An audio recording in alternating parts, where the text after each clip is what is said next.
Sementara itu pemirsa, mobil minibus yang melaju di ruas tol Cawang arah Semanggi Senin sore terbakar. Kebakaran ini diduga terjadi akibat korsleting listrik di bagian mesin mobil. Kebakaran mobil di depan kampus Paramadina di jalur tol. Sebuah minibus terbakar di ruas tol dalam kota Cawang mengarah Semanggi, Jakarta Selatan. Mobil dengan nomor polisi B2470 KOV ini terbakar tepat di eksit tol Mampang. Diduga kebakaran mobil ini terjadi akibat korsleting listrik di bagian mesin. Menurut pemilik mobil, sebelum terbakar sempat terlihat asap tebal keluar dari knalpot mobil. Tak lama mobil kehilangan daya dan langsung terbakar. 500 meter sebelum dari titik ini, seperti ada yang lepas. Terus dari knalpot mengeluarkan asap. Ya, saya nggak berani ambil resiko, mobil saya ambil lajur kiri aja. Mobil kehilangan daya, lama-lama dia berhenti sendiri di sini ya kan. Terus saya keluar, dia keluar asap terus bakar gitu aja. 1 unit mobil pemadam kebakaran dikerahkan untuk memadamkan api dan bangkai mobil selanjutnya diderek ke unit Laka Lantas Ditlantas Polda Metro Jaya. Atas kejadian ini, pemilik mobil ditaksir mengalami kerugian 100 juta rupiah. Dari Jakarta Selatan, Den Helmi Sejangbati, iNews melaporkan.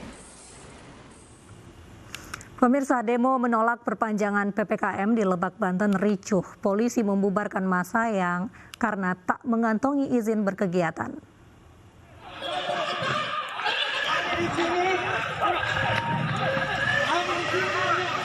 Aksi kejar-kejaran petugas dengan pendemo mewarnai penolakan perpanjangan PPKM di Lebak, Banten. Polisi membubarkan massa yang menamakan dirinya Social Justice ini karena melanggar aturan PPKM seperti berkerumun. Selain itu, aksi yang digelar di kantor DPRD dan Bupati ini tidak mendapat izin kepolisian. Pendemo meminta agar adanya transparansi dana penanganan COVID-19 dan juga petugas Satgas COVID-19 tidak represif saat menindak pelanggaran protokol kesehatan. Untuk menghentikan aksi, sejumlah orang ditangkap dan dibawa ke truk polisi.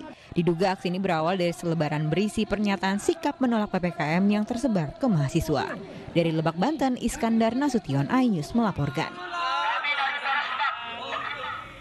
Kasus perebutan jenazah COVID-19 kembali terjadi di Bondowoso, Jawa Timur. Puluhan warga menggeruduk Puskesmas Pujer dan nyaris bentrok dengan petugas keamanan.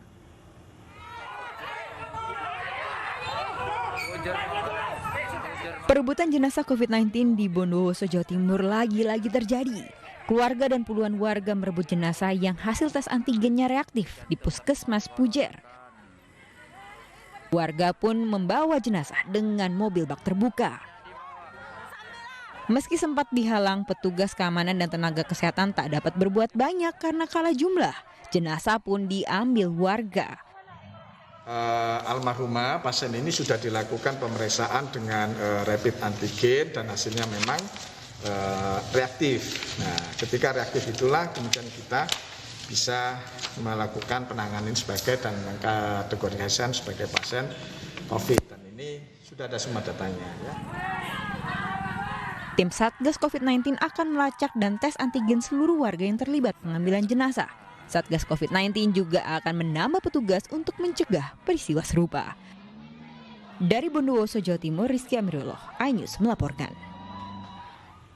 Puluhan warga dan pedagang berkerumun makan nasi liwet di tengah jalan di Tasikmalaya, Jawa Barat. Aksi ini dilakukan sebagai bentuk protes terhadap penerapan PPKM.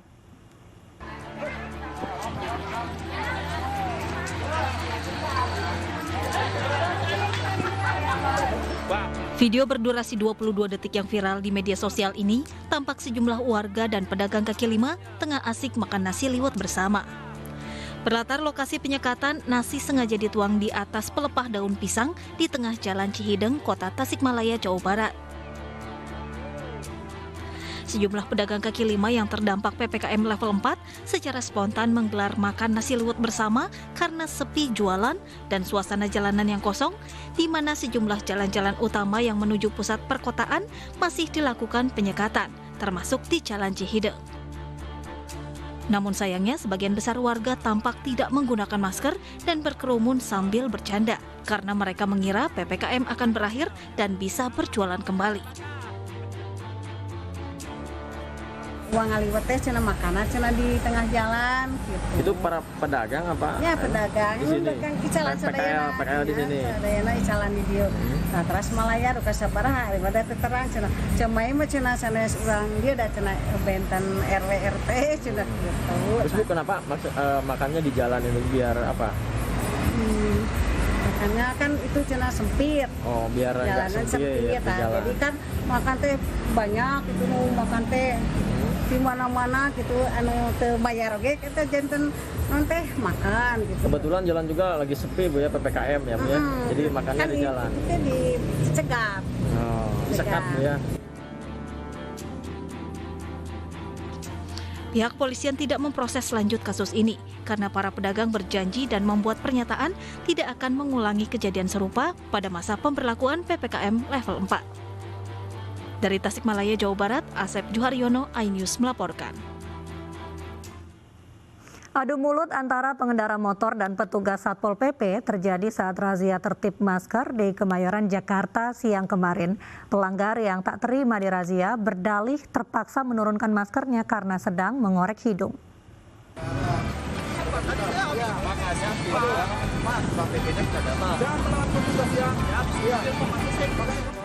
Pengendara motor ini tak terima saat dihentikan petugas Satpol PP di Jalan Benyamin Sueb, Kemayoran, Jakarta Pusat. Dengan lantang, pria ini terus melayangkan protes dan menolak dibawa petugas ke pos pendataan. Adu mulut tak terhindarkan, lantaran petugas menuding pengendara motor tidak memakai masker dengan benar sambil merokok ketika berkendara. Sementara pengendara berdalih sengaja menurunkan maskernya karena sedang mengorek hidungnya yang gatal. Namun petugas tetap memberikan sanksi sosial menyapu jalan. Ya kalau emang saya juga bingung, lagi ngupil juga. Lagi ngupil disuruh begitu, saya juga bingung dah. Tapi itu ada di peraturan tadi ditanya, enggak? Kagak ada. Lagi ngupil kagak ada peraturan. Hampir sebagian besar pelanggar kerap melontarkan alasan agar bisa lolos dari jerat sanksi sosial. Namun petugas tetap memberikan sanksi tegas agar masyarakat tidak menyepelekan aturan. Banyak kan yang tidak sempurna. Sebenarnya kalau masker yang sempurna itu sesuai dengan peraturan Gubernur nomor 3 tahun 2021 menutupi dagu, mulut dan hidung. Kebanyakan maskernya turun ke bawah. Nah, itu tugas kami untuk mengingatkan kembali di lapangan. Pada razia tertib masker di hari pertama PPKM level 4 ini, petugas menindak 50 pelanggar, yang kebanyakan pengendara roda 2. Dari Jakarta, Rani Sanjaya, iNews melaporkan.